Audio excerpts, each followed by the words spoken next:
$8,000 a month, Mom. That's what you owe us. Those were the first words my daughter Emma spoke to me after walking into my kitchen uninvited, her new husband Blake trailing behind her like a shadow with expensive taste. She didn't ask how I'd been managing since your father's funeral 6 months ago. She didn't notice the weight I'd lost or the way my hands shook when I poured coffee anymore. She just stood there in her designer heels, pointing a manicured finger at the mortgage statement she'd somehow gotten hold of, demanding I pay for the life she thought she deserved. Before we jump back in, tell us where you're tuning in from, and if this story touches you, make sure you're subscribed, because tomorrow I've saved something extra special for you. I should have seen this coming the day Emma brought Blake home for Thanksgiving dinner. 28 years old to her 25, wearing a suit that cost more than my monthly grocery budget, talking about investment opportunities and passive income streams while carving the turkey I'd spent 2 days preparing. He had the kind of confidence that comes from never having worked for anything, the sort of smile that made promises he had no intention of keeping. "Blake's got such vision, Mom," Emma had said that night, helping me clear dishes while he lounged in Robert's old recliner scrolling through his phone. "He's going to transform the real estate market in this area. We're talking about buying a house, something with real potential." I'd bitten my tongue then, watching this stranger make himself comfortable in the chair where my husband had spent 37 years reading evening papers and watching baseball games. At 62, I'd learned that some warnings only push children toward exactly what you're warning them against. But Blake had that particular brand of charm that comes with hidden price tags, the kind that leaves mothers awake at 3 in the morning, wondering where they went wrong. The wedding happened fast, too fast for a girl who'd once spent 6 months agonizing over which college major to choose. 3 weeks after Blake proposed with a ring that looked suspiciously like something from a catalog, they were married in a courthouse ceremony with 2 witnesses they'd grabbed from the parking lot. Emma wore a dress she'd bought online the night before. Blake wore the same suit from Thanksgiving. "We don't need a big fuss," Emma had explained over the phone, her voice bright with the kind of forced enthusiasm that meant she was trying to convince herself as much as me. "Blake says traditional weddings are just expensive shows for other people. We're investing in our future instead." Their future, apparently, was a colonial house on Maple Ridge Drive that cost $400,000 more than anything 2 people with entry-level jobs should have been able to afford. Emma worked part-time at a marketing agency, the kind of job that paid just enough to cover gas and coffee while she figured out what she really wanted to do. Blake claimed to flip houses, though I'd never seen evidence of any houses being flipped, just a lot of talk about deals that were always about to happen. The first time they asked for money, it was presented as a temporary loan. $2,000 to cover closing costs that had run higher than expected.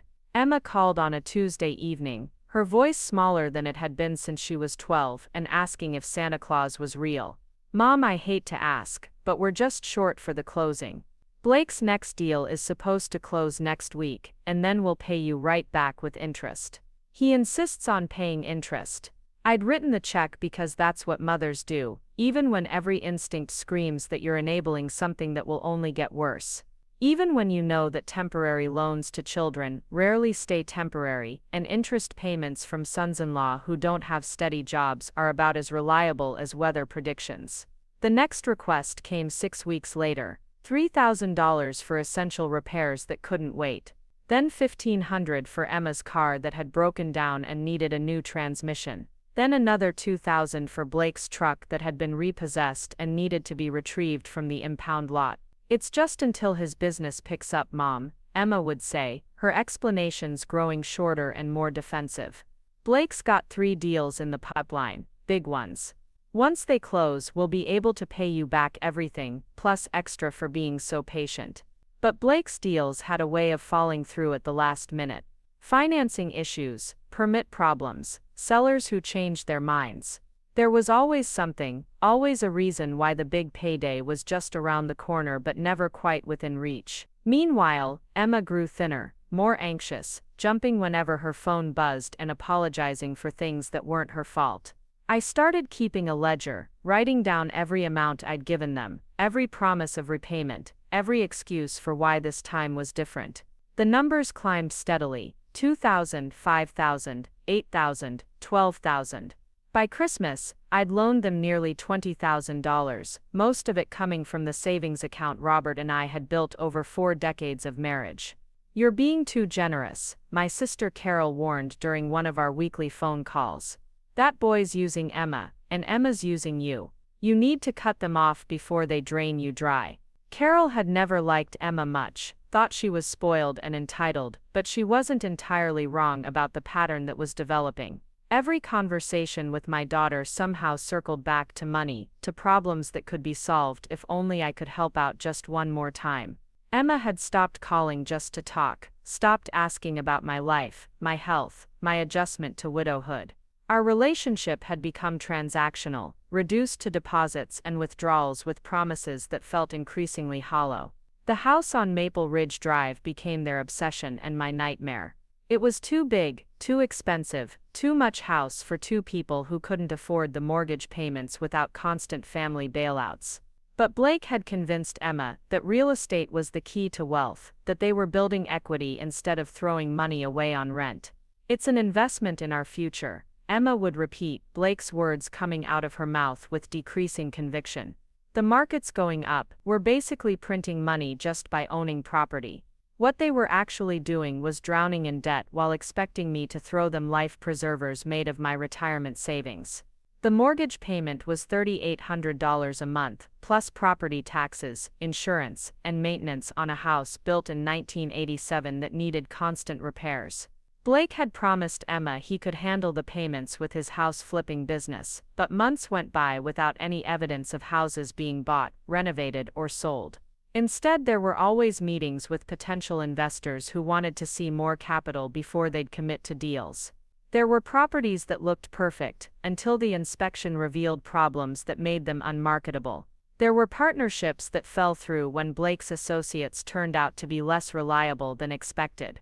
The excuses were creative and detailed, but they all led to the same place: Emma calling me with increasingly desperate requests for help. "Mom, we're 3 months behind on the mortgage," she'd said during one particularly difficult conversation in March. "Blake's been trying to work something out with the bank, but they're threatening foreclosure. We just need enough to get current, and then his next deal will definitely close." I'd given them the money, again watching my savings account dwindle while wondering how long this could continue. Robert and I had been careful with money, lived below our means, saved for retirement and unexpected expenses. But we'd never expected one of those unexpected expenses to be a son-in-law who treated my daughter's inheritance like his personal ATM. After Robert's funeral, the requests became more frequent and more urgent. Blake seemed to sense that my grief made me more vulnerable, more likely to say yes when Emma called crying about eviction notices or repossessed cars. He'd started coaching her on what to say, I realized, listening to her use phrases that sounded nothing like her natural way of speaking. "Blake thinks it would be better if you just took over the mortgage payments," Emma had said during a conversation that made my stomach turn. "It makes more financial sense for everyone. You've got equity in your house, and we're building equity in ours. Eventually you could sell your place, and we could all live together." Blake's got plans to convert the garage into a mother-in-law suite. The idea of living in Blake's garage conversion while paying his mortgage made me feel physically ill, but I'd managed to deflect the suggestion without refusing outright. Emma was still my daughter, despite everything, and I wasn't ready to burn bridges that might leave her stranded with a man who increasingly showed signs of being dangerous when he didn't get what he wanted. That's when I started noticing other changes in Emma. She'd lost weight, enough that her clothes hung loose on her small frame. She apologized constantly, for things that weren't her fault, for taking up too much of my time, for needing help with problems that weren't really her problems. She jumped when doors slammed, when phones rang unexpectedly, when Blake's voice carried from another room. During one visit, I'd seen finger-shaped bruises on her upper arm, barely visible under the long sleeves she'd taken to wearing even in warm weather. When I asked about them, she'd laughed it off, claimed she'd bumped into a doorframe while carrying laundry. But her eyes hadn't met mine, and her voice had that practiced quality that comes from rehearsing explanations for questions you hope no one will ask. Preparing and narrating this story took us a lot of time. So if you are enjoying it, subscribe to our channel. It means a lot to us. Now, Back to the story. Blake gets frustrated sometimes, she'd admitted during a rare moment when he wasn't hovering nearby. The business stress, he's got so much pressure to make these deals work. Sometimes he takes it out on whoever's closest, but he doesn't mean anything by it. I'd wanted to shake her, to remind her that pressure and frustration didn't justify laying hands on anyone, but I'd held my tongue. Women in Emma's situation rarely listened to direct confrontation about their relationships. They just got better at hiding the evidence and stopped talking to the people who asked uncomfortable questions. Instead, I'd started researching Blake more carefully, using the computer skills Robert had taught me before he died. What I found made my blood run cold. Blake Morrison wasn't his real name. His actual name was Blake Hoffman, and he had a history of targeting vulnerable women, particularly women with family money or recent inheritances. There were civil judgments against him in 3 different states, all related to fraud or breach of contract. There were restraining orders filed by 2 different women, both describing patterns of financial abuse and escalating violence. There were business licenses that had been revoked, contractor permits that had been suspended, and a trail of failed enterprises that left investors and partners holding worthless contracts. The most disturbing discovery was a police report filed 18 months ago by a woman named Jennifer Walsh, who described how Blake had moved in with her after her mother's death, convinced her to take out loans against her inherited property, and then disappeared with the money when she finally tried to leave him. Jennifer had been hospitalized twice during their relationship, once for a broken wrist, and once for what the report described as injuries consistent with domestic violence. I printed everything I could find, storing it in a file folder that I kept locked in Robert's old desk.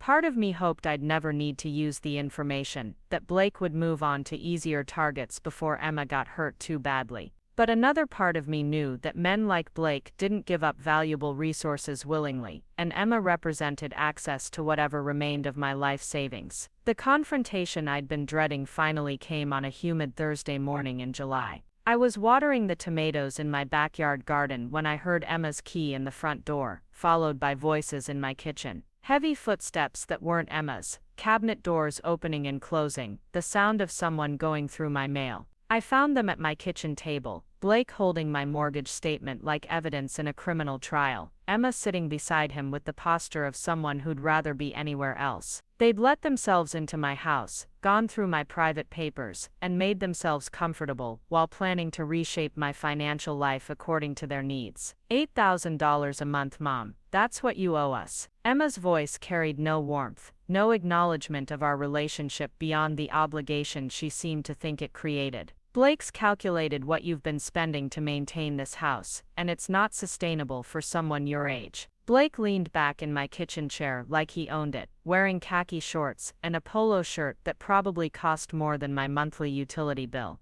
Emma's right, Margaret. You're house poor, throwing money away on maintenance and taxes for space you don't need. Our mortgage payment is exactly what you're spending to keep this place running, but at least we're building equity. I stood in my own doorway, listening to them discuss my financial future like I was a child who couldn't manage her own affairs. Emma avoided my eyes, focusing on a spot somewhere past my left shoulder, while Blake smiled with the confidence of someone who'd never been told no about anything important. I'm not following your logic, I said carefully. You want me to pay your mortgage because it costs the same as maintaining my own home. Think about it practically, Blake continued, his tone patient in the way that usually preceded explanations designed for slow children. You're rattling around in a 4-bedroom house by yourself. We've got space you could use, a nice guest room with its own bathroom. Emma's been worried about you living alone since Robert died. Emma flinched slightly when he mentioned Robert's name, and I realized she'd probably told Blake about my grief, my vulnerability, my tendency to give her money when she cried about their problems. He was using my husband's death as leverage, presenting himself as the solution to loneliness I'd never complained about.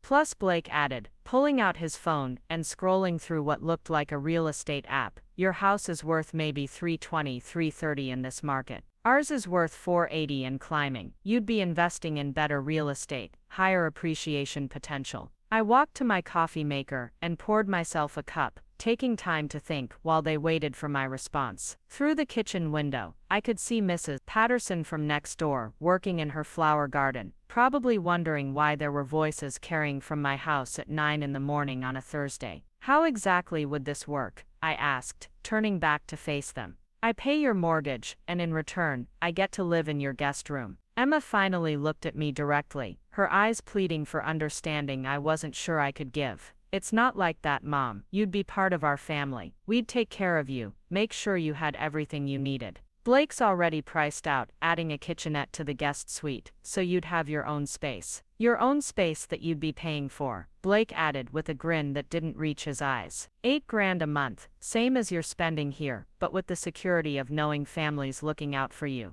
The audacity was breathtaking, even for Blake. He wanted me to pay his mortgage in exchange for the privilege of living in a room in his house, losing my independence, my privacy, my ability to make decisions about my own life. And he was presenting it as a favor he was doing for me, a generous offer that solved problems I didn't know I had. What happens to my house? I asked. Well, you'd sell it obviously, Blake said, like this was so obvious it barely needed stating. Use the equity to help us get caught up on some other debts, maybe invest in one of my upcoming projects. I've got a strip mall development that's going to triple our investment within 2 years. Emma shifted uncomfortably, and I wondered if she was beginning to understand what Blake was actually proposing. Not a living arrangement that benefited me, but a complete financial takeover that would leave me dependent on his goodwill for housing, food, and basic survival. And if I don't agree to this arrangement? I asked. Blake's smile faded slightly, replaced by something harder. Well, that would be unfortunate.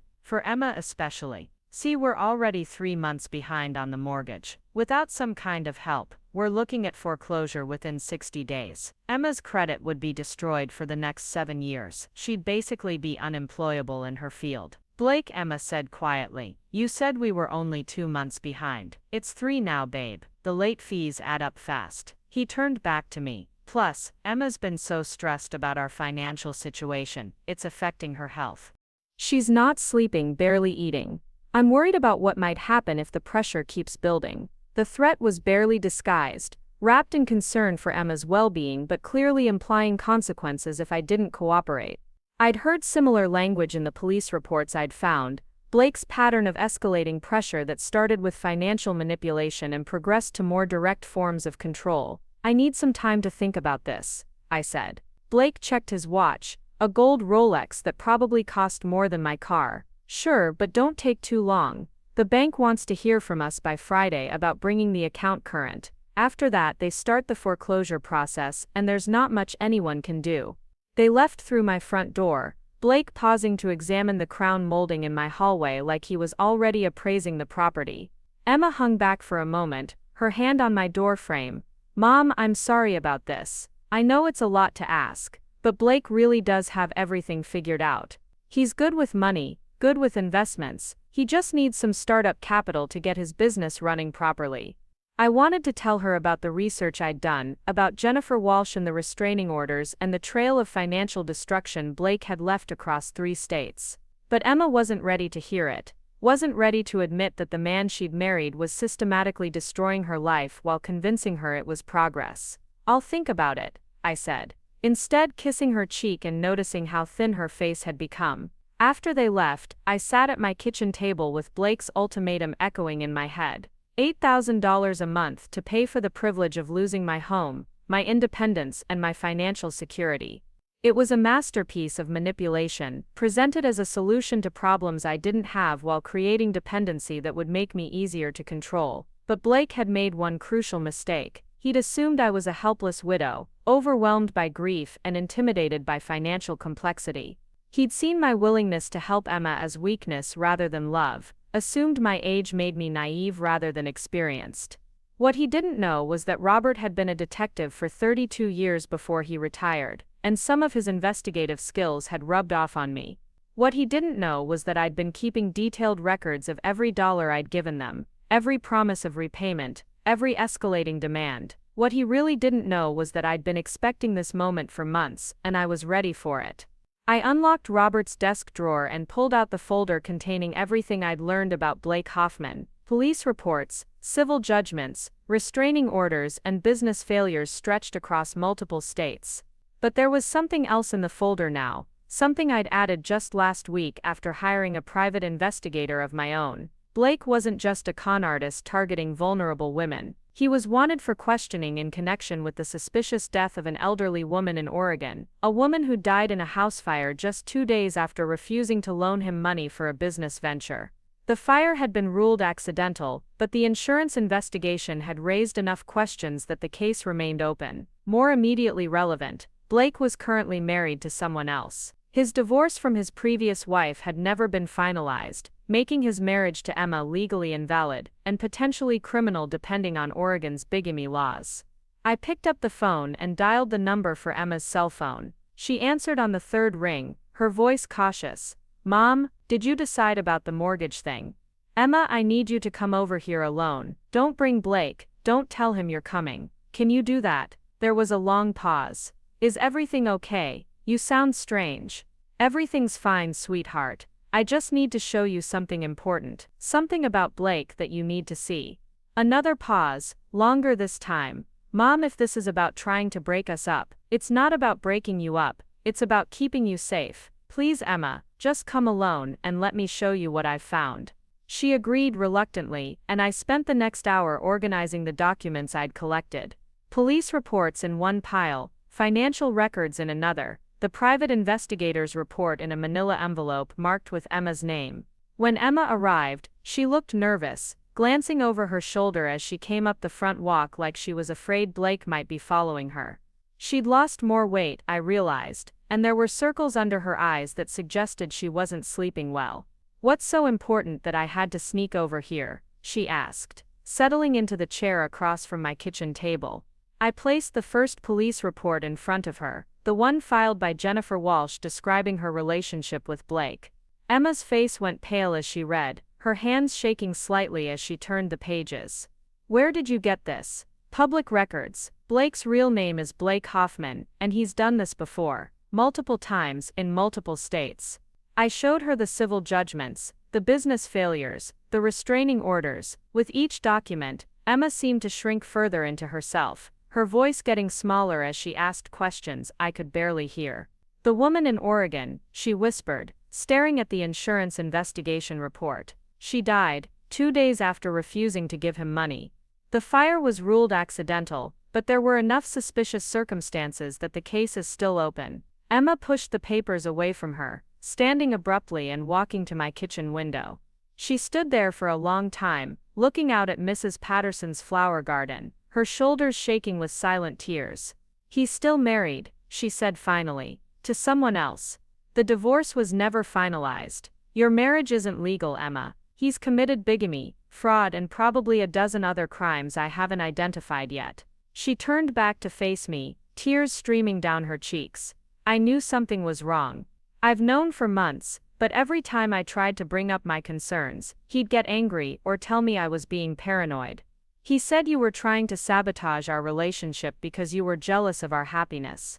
"Are you happy?" The question hung in the air between us. Emma's face crumpled, and she sank back into her chair like someone who'd been holding her breath for months and finally allowed herself to exhale.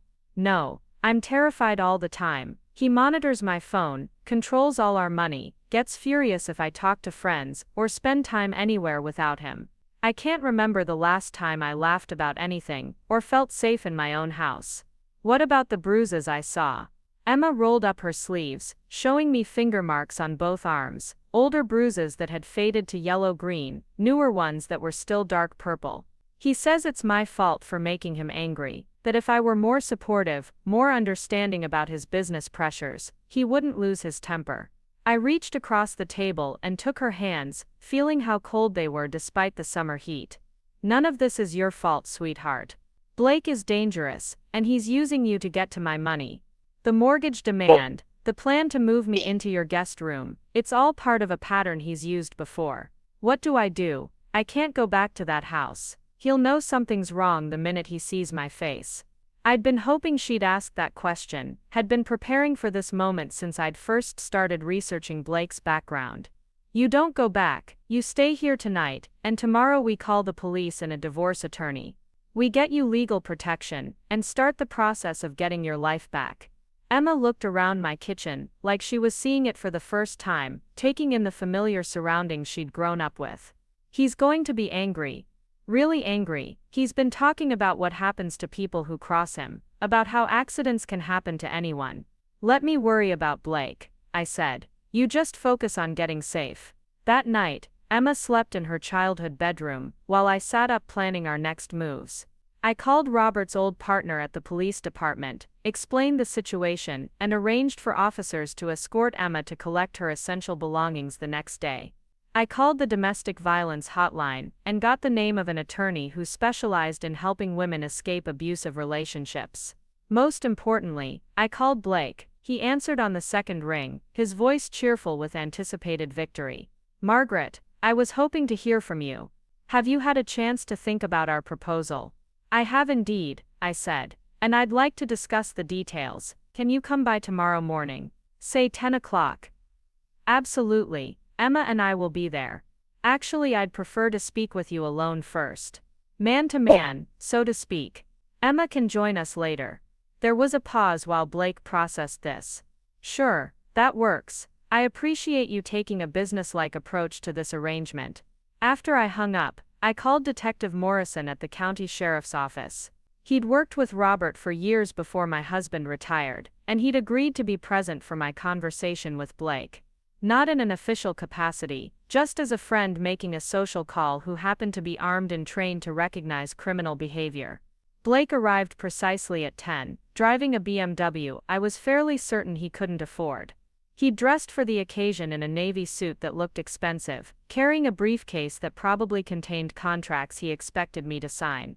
Margaret, you look lovely today, he said, kissing my cheek like we were family. I'm so glad you've decided to be practical about this situation. I led him to my living room, where Detective Morrison was already sitting in Robert's old chair, wearing civilian clothes but with his badge visible on his belt.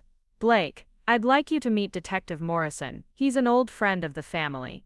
Blake's confident smile faltered slightly, but he recovered quickly, extending his hand to shake Morrison's. Detective. Always good to meet law enforcement. I actually do some consulting work for police departments, security assessments for public buildings. Morrison didn't shake Blake's hand, instead opening a manila folder and pulling out several documents. Blake Hoffman, right, or are you going by Blake Morrison these days? The color drained from Blake's face. I don't know what you're talking about. Sure you do. You're wanted for questioning in Oregon regarding the death of Eleanor Walsh. You've got outstanding warrants in Nevada for fraud, and you're currently committing bigamy, since your divorce from Sarah Hoffman was never finalized. Blake looked toward me, his eyes wide with something between panic and rage. What is this? What kind of setup?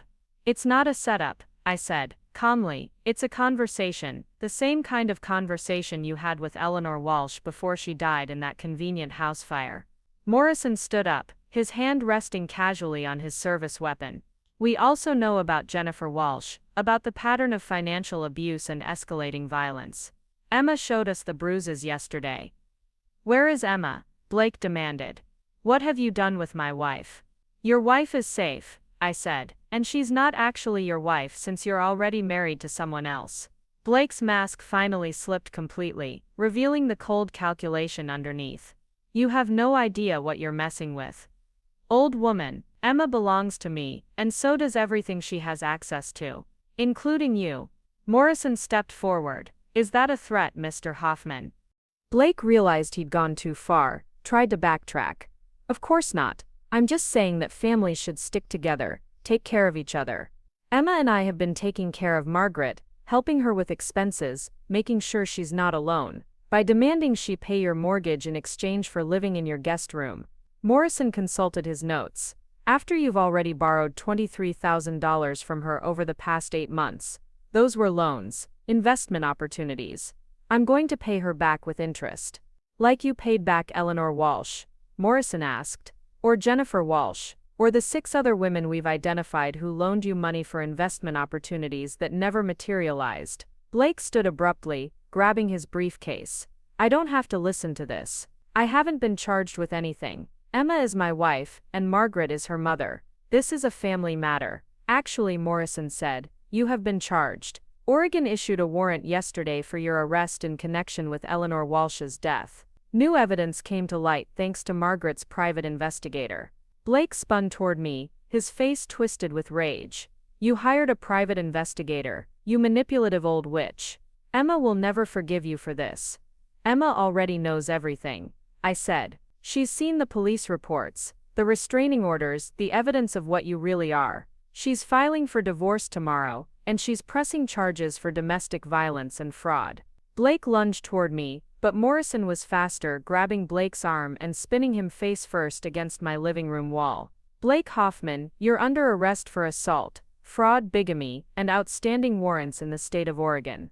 As Morrison read Blake his rights, Blake kept shouting threats over his shoulder. This isn't over. I know where you live, where Emma works. I've got friends, people who owe me favors. You'll never be safe. Your friends are mostly in prison, Morrison said, snapping handcuffs around Blake's wrists. We've been tracking your associates for months. Amazing how many criminals are willing to cooperate when they find out their partner is wanted for murder. After they left, I sat in my quiet living room feeling like I could breathe properly for the first time in months. Emma emerged from my bedroom, where she'd been hiding during the confrontation, tears streaming down her face. I'm so sorry, Mom. I'm sorry for bringing him into our lives, for letting him use me to get to you, for all the money I helped him steal. I pulled her into a hug, feeling how fragile she'd become. You didn't know, sweetheart. He's a professional predator. This is what he does. But I should have listened to you, should have seen the signs. I was so desperate to be loved, to feel special, that I ignored every red flag. You were vulnerable after your father died, and Blake exploited that vulnerability. But you're safe now, and we're going to get through this together. 6 months later, Blake pled guilty to murder in the second degree in Eleanor Walsh's death, in exchange for avoiding the death penalty. He was sentenced to life in prison without the possibility of parole.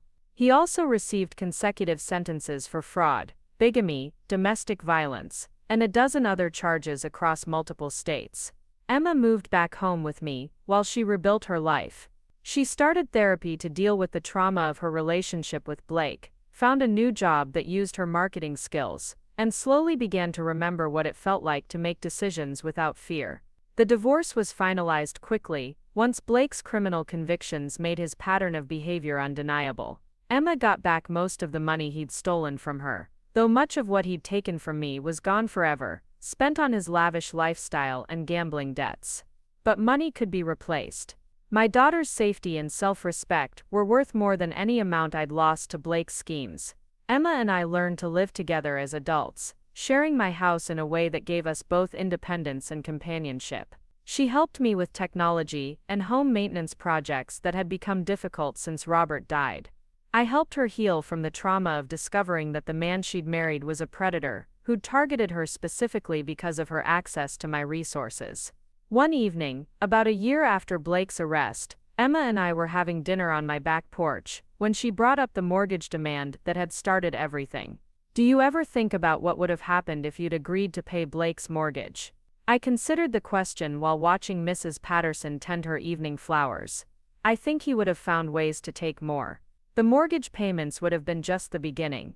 Eventually he would have had control of both our houses, all our money, and complete power over our lives. He almost succeeded anyway. Almost only counts in horseshoes and hand grenades, I said using one of Robert's favorite expressions. He underestimated what a mother will do to protect her child, even when that child is making terrible decisions. Emma smiled, the first genuinely happy expression I'd seen from her in months. I'm glad I inherited your stubbornness along with Dad's detective instincts. Those traits will serve you well, I said. Just maybe be more careful about who you trust with your heart next time. Next time I'm introducing potential boyfriends to you, before I get emotionally involved. Anyone who doesn't pass the Margaret Sullivan test isn't worth my time. I laughed, thinking about poor future boyfriends facing interrogation from a woman who'd helped catch a murderer. That seems fair. Though you might want to warn them in advance. As the sun set behind Mrs. Patterson's prize-winning roses, I reflected on everything we'd been through. Blake's demand that I pay their mortgage had seemed like the end of the world when it happened, an impossible choice between my financial security and my daughter's well-being. Instead, it had been the beginning of Emma's freedom and the end of Blake's predatory career. Sometimes the worst moments in our lives are actually doors opening to something better, if we're brave enough to walk through them.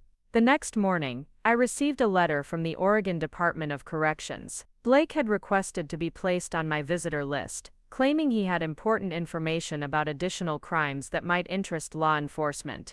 I smiled and threw the letter in the trash. Blake had already given me everything I needed from him, my daughter back stronger and wiser than before. The rest was silence, and that was exactly what a manipulator like him deserved. The phone started ringing at 6 in the morning, 3 days after Blake's arrest. I let it go to voicemail, then listened to a string of increasingly agitated messages from numbers I didn't recognize. Men with gravelly voices asking about Blake's whereabouts, demanding to know what I'd told the police, making vague references to business arrangements that needed to be honored. By noon there were 17 messages. By evening 23, Emma sat at my kitchen table, her face pale as we listened to the latest batch together. "Mrs. Sullivan, this is Tony Marcelli. Blake owes me 40 grand, and I know he was counting on some family money to make things right. Now I hear he's been arrested, and I'm thinking maybe his family needs to step up and honor his commitments. Call me back, soon." Emma's hands shook as she deleted the message. "Mom, these people sound dangerous. What if they come here?" I'd been wondering the same thing. Blake's arrest had made the local news, complete with our address and photos of him being led away in handcuffs from my front yard. Anyone looking for Blake would know exactly where to find the family he'd been planning to bilk. "We need to be smart about this," I said, pulling out the business card Detective Morrison had left. "Let me call him and see what kind of protection he can arrange." Morrison picked up on the second ring. "Margaret, how are you holding up? We're getting threatening phone calls. Men claiming Blake owes them money, suggesting his family should pay his debts." There was a pause. "How many calls?" 23 in the past 12 hours. Different voices, different numbers, but all with the same message. "I'll have patrol cars increase their presence in your neighborhood, but I need you to be extra careful for the next few weeks. Blake had connections to some unsavory people, and they're probably scrambling to recover whatever they can before news of his arrest spreads too far." After hanging up, I made a decision that surprised even me. I called my sister Carol in Florida and asked if Emma and I could visit for a few weeks. "Of course," Carol said immediately. "What's going on? You sound stressed." I explained about Blake's arrest, the threatening calls, the need to let things cool down before we felt safe in our own home. Carol listened without interruption, then said exactly what I needed to hear. "Pack your bags, I'll have the guest rooms ready, and Tom can pick you up at the airport. Stay as long as you need." Emma was reluctant to leave at first, worried about missing work and abandoning our home to potential intruders. But when a black SUV with tinted windows drove slowly past our house 3 times during dinner, she agreed that a strategic retreat might be wise. We flew to Tampa 2 days later, carrying 1 suitcase each, and leaving behind a house secured by the best alarm system Robert's old police contacts could install on short notice. Detective Morrison promised to keep an eye on the property and forward any important mail to Carol's address. Carol's house in Clearwater was everything mine wasn't: new construction, open floor plan, and a community pool where the biggest daily drama was whether Mrs. Henderson's grandson was using too much sunscreen. Emma and I settled into adjacent guest rooms, trying to pretend this was a vacation instead of an exile. The first week passed quietly. Emma worked remotely from Carol's dining room table, while I helped with meal preparation, and tried not to check my phone obsessively for updates from Detective Morrison. Carol's husband Tom, retired from 30 years as an electrician, appointed himself our entertainment director, taking us to restaurants and local attractions, with the determination of someone who'd never had house guests in crisis before. "You need to relax," Carol told me during one of our early morning walks around the neighborhood. "You're wound tighter than a spring. Blake's in prison, Emma's safe, and those phone calls will stop once word gets around that there's nothing to collect." She was right, but relaxing felt like letting my guard down. Blake had been a master manipulator, and I couldn't shake the feeling that his arrest was just the first act in a longer drama. Men like him rarely worked alone, and their associates rarely gave up easily when money was involved. The feeling proved prophetic when Detective Morrison called on our 8th day in Florida. "Margaret, I've got some news. Blake made bail." The words hit me like a physical blow. "That's impossible, he's charged with murder." His lawyer argued that he wasn't a flight risk, had community ties, and deserved the presumption of innocence. The judge set bail at $2 million. Someone posted it yesterday afternoon. Who has $2 million to bail out a con artist? That's what we're trying to figure out. The payment came through a bail bondsman, but the actual source of the money is hidden behind several shell companies. Whoever posted Blake's bail has serious resources and serious motivation to get him out. Emma had been listening from the kitchen doorway, her face growing paler with each word. "What does this mean for us?" Morrison's voice was grim. "It means Blake is free until his trial, with restrictions on his movement, but plenty of opportunity to contact his associates. I'd recommend staying in Florida until we can get a better handle on who's backing him and what they want." After hanging up, Emma and I sat on Carol's lanai, watching boats navigate the intracoastal waterway while trying to process this new development. Blake's freedom changed everything, transforming our temporary retreat into an indefinite exile. "I can't live like this forever," Emma said finally. "Running away from my own life, because I was stupid enough to marry a criminal." "You weren't stupid, you were young and grieving your father's death." Blake specifically targeted vulnerable women, and he was good at what he did. Good enough to fool me into thinking he loved me, while he was planning to steal everything we had. I reached over and took her hand. "The important thing is that you saw through him before it was too late. A lot of his victims weren't that fortunate. Like Eleanor Walsh. We sat in silence for a while, watching the afternoon light play across the water. Carol's neighborhood was peaceful in a way that felt almost surreal after months of Blake's threats and manipulation.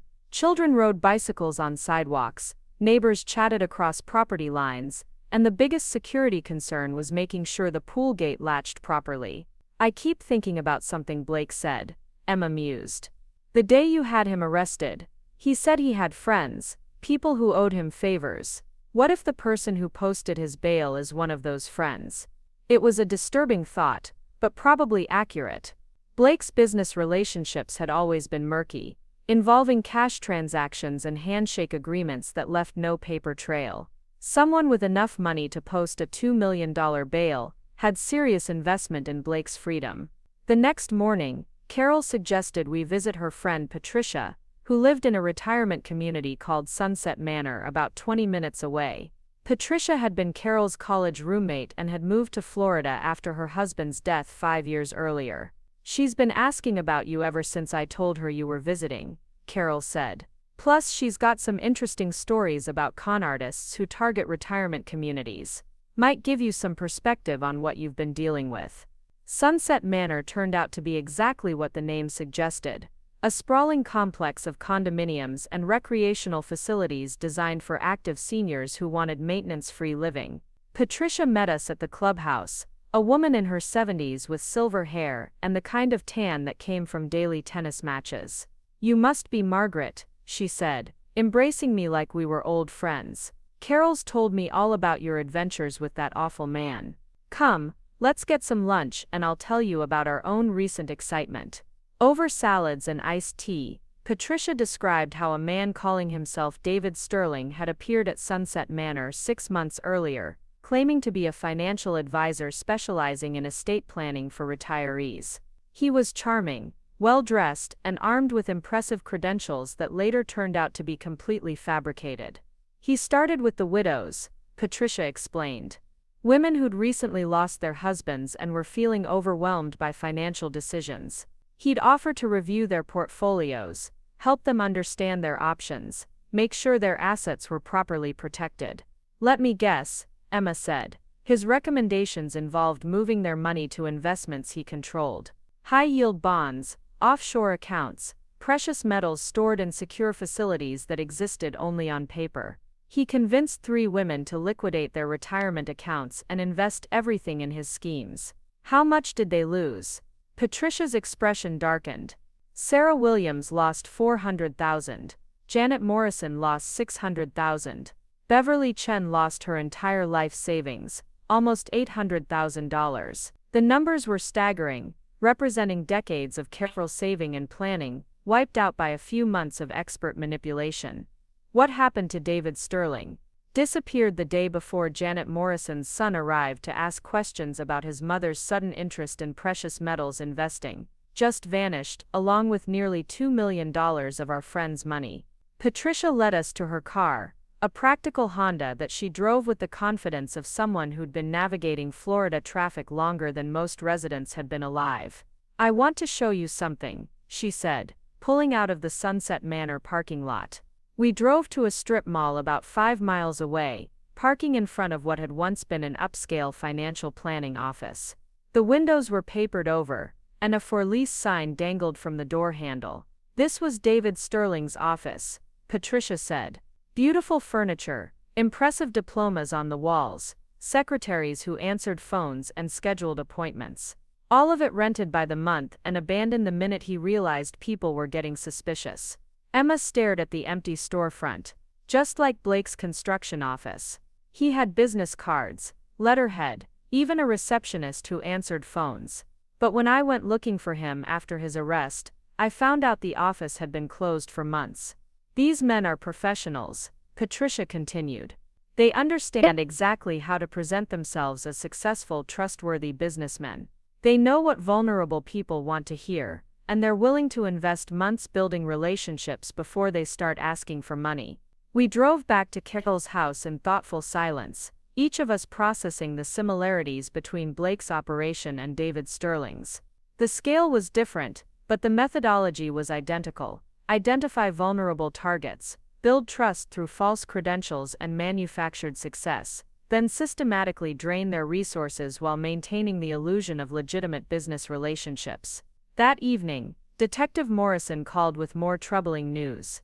"We've been monitoring Blake's communications since his release, and he's been busy. Phone calls to associates in 3 different states, meetings with people we can't identify, and at least 2 trips to banks where he's accessed safe deposit boxes." What does that mean? It means he's liquidating assets, probably preparing to disappear before his trial date. We've got him under surveillance, but he's only required to check in with his bail supervisor once a week. Plenty of opportunity to slip away if he's got the right connections. And the person who posted his bail, still a mystery. The money trail leads through so many shell companies and offshore accounts that we may never identify the actual source. But whoever it is, has enough resources to make Blake disappear permanently if they want to. After hanging up, I found Emma sitting on Carol's back porch, staring out at the water with the kind of 1,000-yard stare that came from processing too much bad news in too short a time. "He's going to run, isn't he?" she said without looking at me. "Probably. Men like Blake rarely stick around to face the consequences of their actions. Which means I'll never feel safe going home. He'll always be out there somewhere, angry about what we cost him, looking for opportunities to get revenge." I sat down beside her, trying to find words of comfort that didn't sound like empty reassurance. Emma was right to be afraid. Blake had invested months in his plan to control our finances, and our interference had cost him not just money but his freedom. Men with his psychological profile rarely forgave that kind of betrayal. Maybe Detective Morrison can work out some kind of witness protection arrangement. I said, "If Blake disappears, you'll be one of the few people who can testify about his methods, his associates, his pattern of behavior. Witness protection means giving up everything. New names, new identities, never seeing friends or family again. I'd rather take my chances with Blake, even if those chances include ending up like Eleanor Walsh." Emma was quiet for a long time, watching a pelican dive for fish in the canal behind Carol's house. Finally she spoke in a voice so soft I had to lean closer to hear her. "I dream about him every night. Not nightmares exactly, but dreams where he's still my husband, still charming and attentive, still making me feel special. I wake up feeling guilty for missing him, even though I know what he really is. That's normal. You lived with him for months, believed you loved him. Those feelings don't disappear just because you discovered the truth about his character. But they make me feel crazy. How can I miss someone who was planning to destroy my life? How can I feel sad about losing a relationship that was built on lies from the beginning? I didn't have easy answers for Emma's questions. Trauma bonding was a well-documented phenomenon, but understanding it intellectually didn't make the emotional reality any less confusing. Blake had been skilled at alternating between charm and control, creating a psychological dependency that would take time and professional help to overcome. "You're not crazy," I said finally. "You're human." Blake deliberately created an emotional connection that served his purposes. The fact that you can still feel compassion, even for someone who hurt you, says good things about your character. Or it says I'm too naive to survive in a world full of people like Blake. People like Blake are actually quite rare. Most of the world is populated by ordinary people dealing with ordinary problems. You just had the misfortune to encounter a predator during a vulnerable time in your life. 3 days later, Detective Morrison called with the news we'd been expecting. Blake violated his bail conditions. He was supposed to check in yesterday morning, but he never showed up. We went to his hotel, found the room cleared out. He's gone. Any idea where? His lawyer claims he doesn't know, but we're not buying that. Blake had this planned from the moment he made bail. The question now is whether he's running alone or with help from whoever posted his bond. What does this mean for Emma and me? Officially, it means Blake is a fugitive, and we'll do everything possible to track him down. Unofficially, it means you should probably stay in Florida until we have a better handle on his whereabouts and intentions. After hanging up, I found Emma in Carol's kitchen, making coffee with the mechanical precision of someone going through familiar motions while processing unfamiliar stress. "Blake's disappeared," I said. She nodded without surprise. "I figured as much when you said Detective Morrison was calling. How long before they catch him? Could be days, could be years. Men with his resources and connections can disappear pretty thoroughly if they're motivated enough." Emma poured coffee into 2 mugs, added cream to mine without asking, and handed it to me with the kind of opinionatic courtesy that suggested she was operating on autopilot. "I can't put my life on hold indefinitely," she said. "I've got a job, friends, responsibilities. I can't hide in Florida forever because my ex-husband turned out to be a murderer. I understand that, but I also can't bear the thought of something happening to you because we underestimated Blake's vindictiveness. So what do we do?" It was a fair question, and I didn't have a good answer. Blake's disappearance had transformed our situation from temporary inconvenience to potentially permanent exile. We couldn't go home safely, but we couldn't stay with Carol indefinitely either. That afternoon, while Emma worked on her laptop and Carol ran errands, I called a number I'd been considering for several days. Robert's former partner, Detective Jake Williams, had retired to North Carolina and started a private security consulting business. If anyone could help us develop a long-term safety plan, it would be Jake. "Margaret, I was wondering when you'd call," Jake said after I'd explained our situation. "I've been following Blake's case through law enforcement channels. Nasty piece of work. Emma and I need to figure out how to get our lives back without putting ourselves at risk. Any suggestions?" "A few. First, Blake's got bigger problems than revenge against you and Emma. He's facing murder charges, which means life in prison if he's caught. His priority will be staying free, not settling scores. That's somewhat reassuring. Second, men like Blake typically run toward familiar territory when they're fugitives. Places where they have contacts, resources, established identities. He's probably not going to waste time tracking you down when he's got federal marshals looking for him. And third," Jake chuckled, "third, you've got more options than you realize.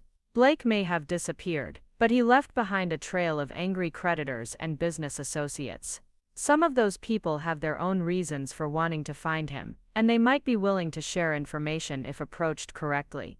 You're suggesting we actively hunt for Blake instead of hiding from him. I'm suggesting you consider taking control of the situation instead of letting it control you. Blake's counting on you being too frightened to fight back. Maybe it's time to surprise him." After hanging up, I sat in Carol's living room thinking about Jake's advice. The idea of actively pursuing Blake instead of running from him was simultaneously terrifying and appealing.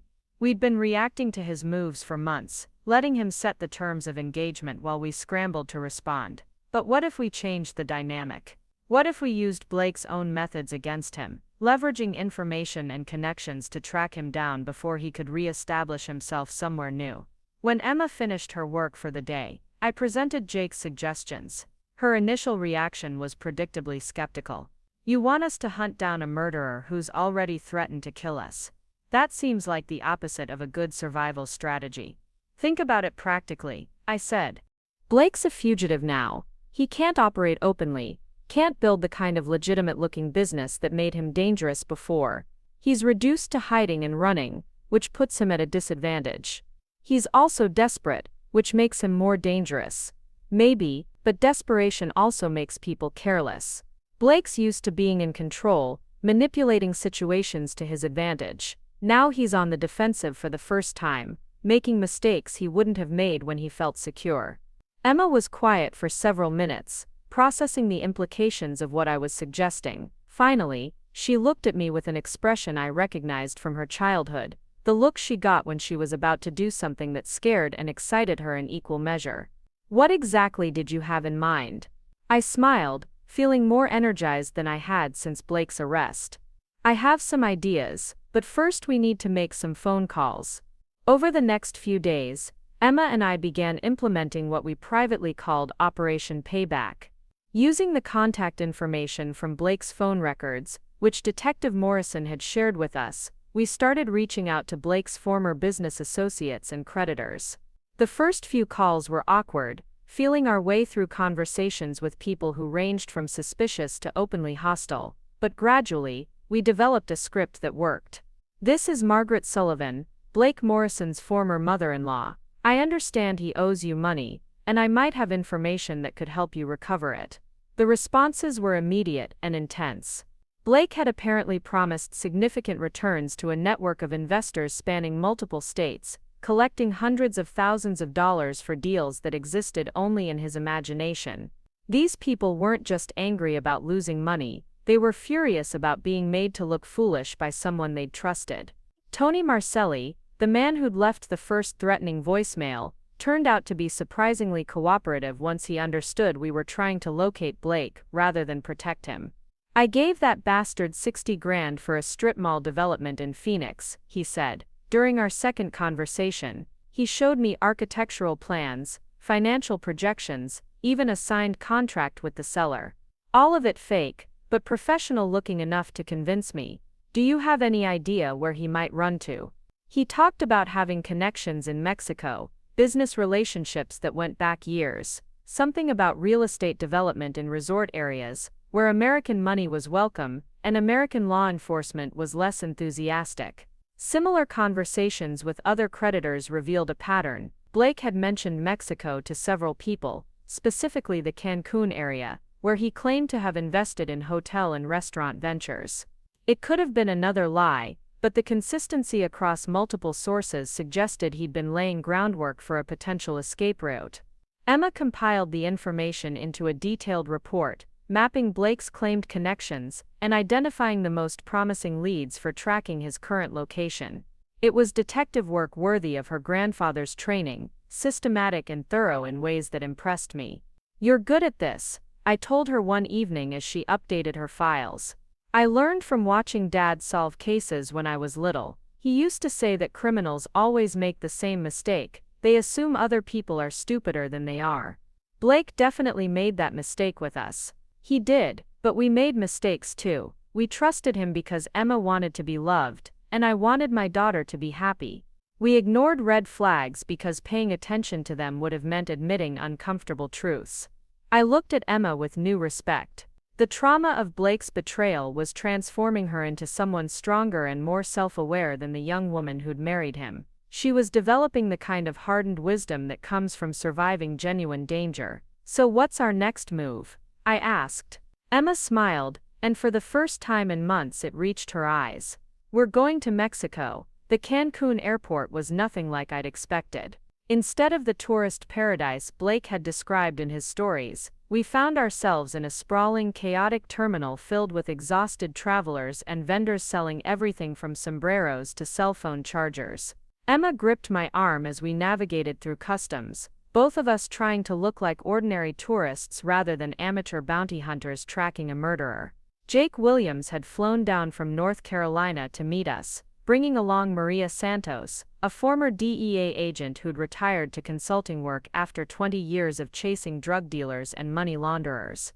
Maria spoke fluent Spanish and understood the local business culture in ways that would be crucial if we were going to find Blake in a country where American law enforcement had limited jurisdiction. First rule of hunting fugitives in Mexico, Maria said as we climbed into a taxi outside the airport, is understanding that everyone has a price, but not everyone accepts the same currency. Some want money, some want favors, some just want to be left alone. Our hotel was a modest place 3 blocks from the beach, chosen specifically because it wasn't the kind of luxury resort where Blake would likely hide. We needed to blend in with middle-class tourists while conducting what was essentially a private investigation in a foreign country. Jake spread a map across the table in my hotel room, marking locations where Blake's business associates had mentioned seeing him or conducting transactions. The trail led through several neighborhoods popular with American expatriates, areas where someone like Blake could establish new identities while maintaining access to the banking systems that made his scams possible. He's been here before, Jake said, studying the pattern of locations. These aren't random choices. He knows the area, knows which businesses are friendly to Americans with flexible relationships to paperwork requirements. Emma had been quiet since we'd landed, overwhelmed by the reality of what we were attempting. Tracking Blake through his creditors and phone records from Carol's living room was one thing.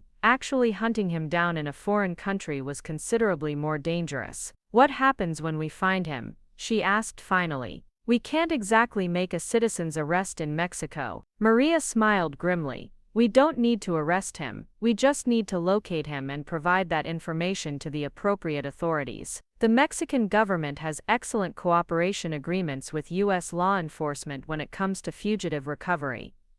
And if he sees us first, then we become tourists who happen to be in the wrong place at the wrong time, Jake said. Blake's not going to risk exposure by confronting us publicly. He'll disappear again, but at least we'll know we're on the right track. The next morning, we began our systematic search of Blake's potential hiding spots. Maria had contacted local sources who specialized in helping American expatriates establish businesses and residential arrangements, the kind of services that attracted both legitimate retirees and fugitives seeking fresh starts. Our first lead came from a real estate agent named Carlos Mendez, who remembered showing properties to a man matching Blake's description about 2 weeks earlier. The man had paid cash for a 6-month rental on a condo in a development called Vista Del Mar, claiming to be a retired businessman looking for a quiet place to write his memoirs. He was very particular about privacy, Carlos told us over coffee at a beachfront restaurant. Wanted a unit on the top floor, with multiple exit routes, good sight lines to the street. Not the typical requirements for someone planning to write books. Vista Del Mar turned out to be exactly the kind of place where Blake would feel comfortable, upscale enough to maintain his lifestyle, but not so exclusive that residents paid close attention to each other's business. The development catered to wealthy foreigners who valued discretion above community. We spent the afternoon conducting surveillance from a restaurant across the street, taking turns watching the building's entrance while trying to look like tourists enjoying extended lunches. Emma proved surprisingly good at this kind of patient observation, perhaps because her months with Blake had taught her to be constantly alert to changes in mood and behavior. At 4:30, our patience was rewarded.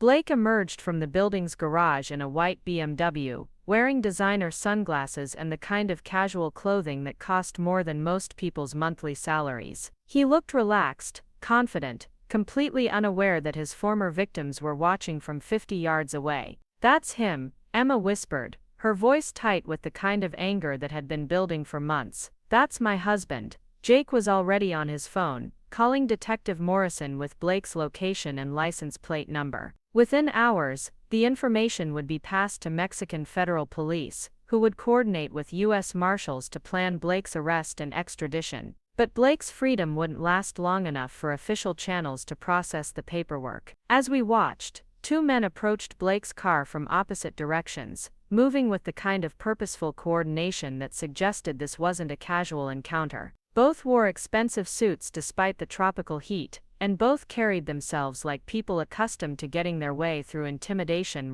Blake saw them coming and tried to get back into his car, but the first man reached him before he could unlock the door. The conversation that followed was brief and one-sided, with Blake doing most of the talking and gesturing, while the two men listened with expressions of increasing impatience. "Those aren't police," Maria said quietly. "They're private contractors, someone hired muscle to recover money or assets." Emma gripped my hand as we watched Blake being escorted, not entirely voluntarily, toward a black SUV parked at the far end of the development's parking lot. His body language had shifted from confidence to fear, and he kept looking around as if hoping someone would intervene on his behalf. "Should we call the police?" Emma asked. "And tell them what?" Jake replied. "That we're American tourists who witnessed what looked like a business disagreement. By the time Mexican police responded, everyone would be gone." The SUV pulled away with Blake in the passenger seat, heading toward the inland highway that led away from the tourist areas toward the industrial sections of the city. We followed at a discreet distance, using Maria's rental car to maintain surveillance while trying to avoid being noticed by the men who'd taken Blake. The chase ended at a warehouse complex about 20 minutes from the beach, a collection of concrete buildings surrounded by high fences and security cameras. The SUV disappeared through a gate that closed immediately behind it, leaving us parked across the street with no clear view of what was happening inside.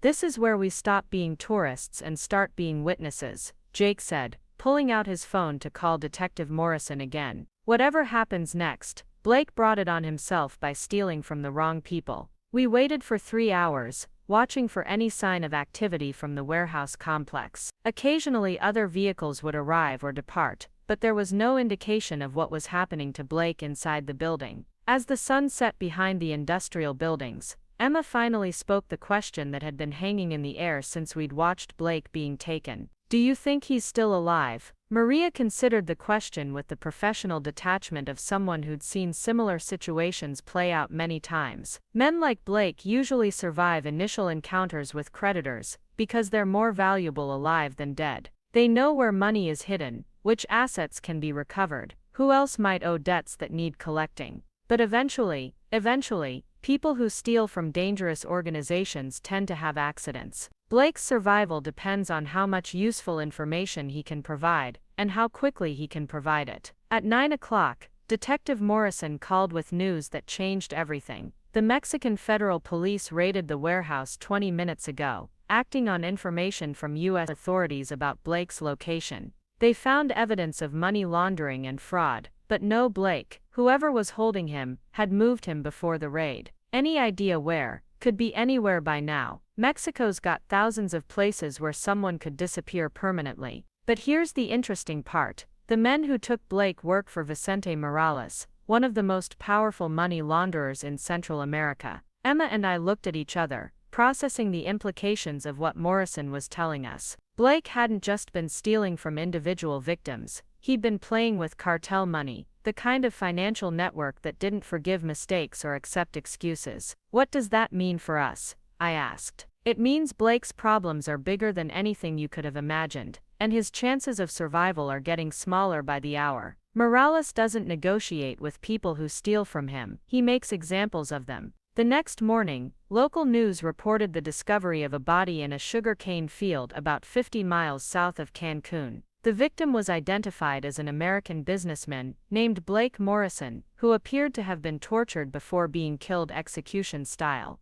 Emma cried when we heard the news, not from grief but from a complicated mixture of relief, guilt, and exhaustion. Blake's death meant we were finally safe, but it also meant justice would never be served through proper legal channels. "I should feel happy," she said, as we packed our belongings for the flight home. "He was a monster who destroyed people's lives, but I can't stop thinking about the man I thought I married, the person he pretended to be. That person was never real," I reminded her. "Blake created a character designed to manipulate your emotions and gain access to our money. The man you're mourning never existed." We flew back to Florida, where Carol and Tom welcomed us with the kind of relieved enthusiasm usually reserved for soldiers returning from combat. Detective Morrison met us at the Tampa airport, bringing news that Blake's death had effectively closed multiple criminal investigations across several states. His associates are cooperating now that there's no one left to retaliate against them, Morrison explained. We've recovered about 60% of the money he stole from various victims, and we expect to find more as we trace through his offshore accounts. Emma would eventually recover most of what Blake had stolen from her, though the money I'd given him was gone forever. But financial losses seemed insignificant compared to what we'd gained. Emma's freedom from an abusive relationship,